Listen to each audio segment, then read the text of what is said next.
Hello friends, কেমন আছেন আপনারা? আশা করছি সবাই ভালো আছেন। সবাইকে জানাচ্ছি শুভ দুপুরের শুভেচ্ছা। আমি আজকে আমার ছাদ বাগানের কিছু সবজি এবং শাকের আপডেট আপনাদেরকে দিব।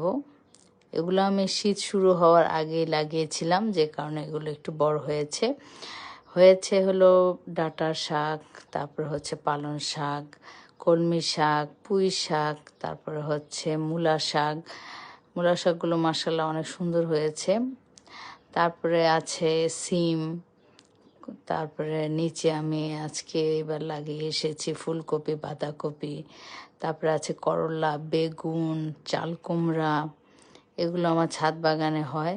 যতটুকুই হয় এটা কিন্তু খুবই আনন্দের হয়, আর খেতেও মনটা ভরে যায়। অল্প হোক তবুও শান্তি যে নিজের হাতে লাগানো, কষ্ট করে। যে আমার পুঁই শাক এগুলো এখন অনেক বড় হয়ে গেছে, এটা আগের ভিডিও।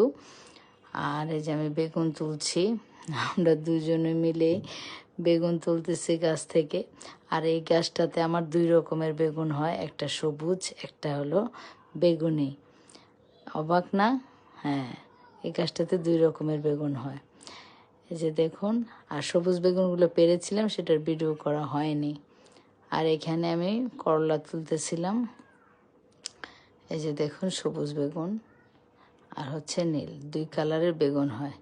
তো সবাই ভালো থাকবেন। যদি ভিডিওটা ভালো লাগে লাইক কমেন্ট শেয়ার করে পাশে থাকবেন। আল্লাহ হাফেজ।